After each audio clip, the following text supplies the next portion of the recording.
જાણીતા આદિવાસી નેતા મહેશ વસાવાએ તાજેતરમાં જ કોંગ્રેસનો ખેસ ધારણ કર્યો છે। એક સમયે આ જાણીતા આદિવાસી નેતા મહેશ વસાવા લોકસભા ચૂંટણી પહેલા ભાજપમાં પણ જોડાયા હતા, પણ પક્ષમાં તેમને મહત્વનું સ્થાન ન મળતા તેમણે 9 મહિના પહેલા જ ભાજપ પ્રમુખ CR પાટીલને તેમનું રાજીનામું મોકલી આપ્યું હતું અને તેઓ ઝઘડિયાના ભૂતપૂર્વ ધારાસભ્ય છોટુભાઈ વસાવાના પુત્ર છે અને ડેડિયાપાડાના પણ ધારાસભ્ય રહી ચૂક્યા છે। તેમણે કોંગ્રેસમાં જોડાતી વખતે દાવો કર્યો હતો કે સમાજમાં કચડાયેલા વર્ગનો અવાજ બનવા માટે હું લઘુમતીમાં જોડાયેલો છું। હું જળ, જમીન અને જંગલની લડાઈ કોંગ્રેસમાં રહીને લડીશ। આ બધાને બચાવવા માટે લડીશ। આદિવાસીઓ હકો અપાવવા માટે લડીશ તેવું જણાવ્યું અને તેની સાથે તેમણે આમ આદમી પાર્ટી ઉપર પણ આકરા પ્રહારો કર્યા હતા અને તેને ભાજપની બી ટીમ ગણાવી હતી। મહેશ વસાવા જે પણ કહે પણ તેમનો પક્ષપલટો તેમના પિતા છોટુભાઈ વસાવાને માફક આવ્યો નથી। મહેશ વસાવાએ કોંગ્રેસમાં જોડાવાના પગલે તેમના પિતા છોટુભાઈ વસાવાએ સોશિયલ મીડિયા ઉપર કરેલી પોસ્ટ ફક્ત ભરૂચ જ નહીં, ગુજરાતના રાજકારણમાં પણ ચર્ચાનો વિષય બની ગઈ છે। છોટુભાઈ વસાવાએ જણાવ્યું હતું કે સત્તા માટે જે વ્યક્તિ કબીલો બદલી શકે તે ના સમજ સત્તા માટે પક્ષ બદલે તેમાં નવાઈ પામવા જેવું કશું નથી। તેમણે જણાવ્યું હતું કે આવું જ કહીને ભાજપનો સ્વાદ ચાખી આવ્યા હતા, પરંતુ ત્યાં સત્તારૂપી તણખું મળ્યું નથી, એટલે હવે કોંગ્રેસનો સ્વાદ ચાખવા કોંગ્રેસમાં જોડાયા છે। હા ભાઈ, હવે તે કોંગ્રેસનો પણ સ્વાદ ચાખી લે। રાષ્ટ્રીય પક્ષોમાં ટૂંક સમયમાં કેટલા વિશેષો થાય તેની ખબર હવે પડી જશે। એક પિતાના આ શબ્દોમાં પુત્રના મૂલ્યવિહીન રાજકારણ સામેનો આક્રોશ સ્પષ્ટ દેખાઈ રહ્યો છે। છોટુભાઈ વસાવા હંમેશા આદિવાસીઓના હક્કો માટે લડતા રહ્યા છે અને આદિવાસી હક્કો અને આદિવાસીઓનું કલ્યાણ હંમેશા પ્રાથમિકતા રહ્યા છે। તેઓ તો ગુજરાત, મધ્યપ્રદેશ અને રાજસ્થાનના આદિવાસી પટ્ટાને લઈને પણ ભિલિસ્તાન નામનું રાજ્ય બનાવવાની પણ માંગ પણ કરી ચૂક્યા છે। આના પરથી જ તેમના આદિવાસી રાજકારણનો ખ્યાલ આવી જાય છે। તેઓ આદિવાસી એકતાના પણ હિમાયતી રહ્યા છે અને આના પગલે જ તેમણે પુત્ર મહેશ વસાવા સાથે મળીને BTP પાર્ટીની સ્થાપના પણ કરી હતી। તે સમયે તેમનું ધ્યાન આદિવાસી એકતા તરફ હતું। તેમના આદિવાસી પ્રશ્નો ઉપર ધ્યાન આપવાના વલણના કારણે સરકારે પણ આદિવાસીઓના પ્રશ્નો ઉપર ધ્યાન આપવું પડ્યું હતું। તેમણે આદિવાસીઓના પ્રશ્નોને લઈને સંગઠનાત્મક ધોરણે સરકારમાં સતત રજૂઆત કરતા અને તેમના પ્રશ્નો ઉઠાવવા માંડતા સરકારે પણ તેના ઉપર ધ્યાન આપવાની ફરજ પડી છે। છોટુભાઈ વસાવાના આદિવાસી પ્રશ્નો પ્રભાવ આજે પણ રાજ્યના આદિવાસી પટ્ટામાં છે। છોટુ વસાવાનું સપનું છે કે ભિલિસ્તાન નામનું આદિવાસી રાજ્ય સ્થપાય।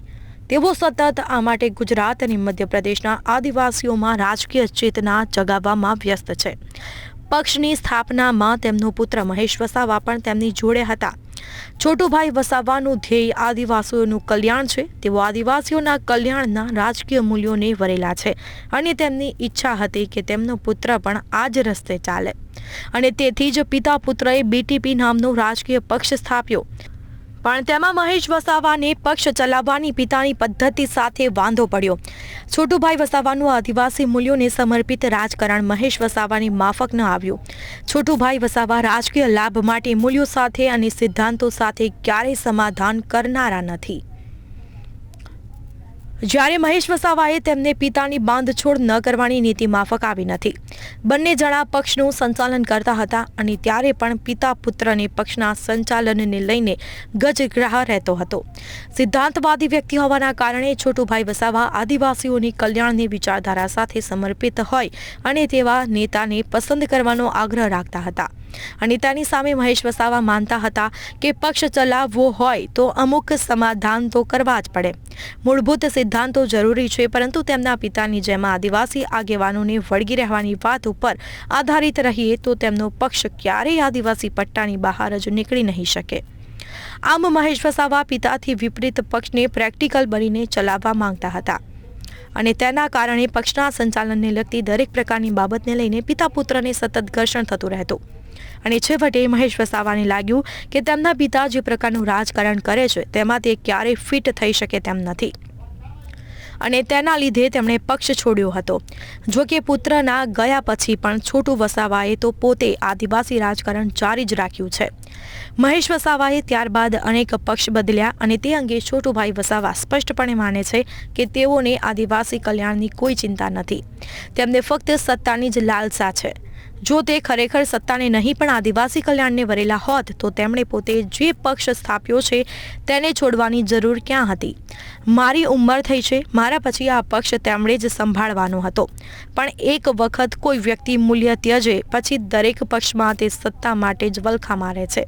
હું આજે પણ આદિવાસી કલ્યાણને લઈને અડગ ઊભો છું અને હંમેશા આદિવાસીને લગતી વાત ઉપર અડગ રહું છું. પછી મારા પક્ષને ચૂંટણીમાં વિજય મળે કે ન મળે, બેઠક મળે કે ન મળે, પરંતુ હું ક્યારેય મારા મૂલ્યો માટે સમાધાન કરતો નથી.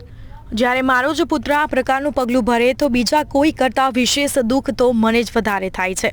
તમે જો મૂલ્યોને વરેલા રહો છો તો પણ સત્તા તમારી આગળ પાણી ભરે છે, પણ જો તમે મૂલ્યવિહીન થઈ જાવ તો સત્તા કે જે પક્ષમાં હોવ તે કહે તેમ કરવું પડે છે.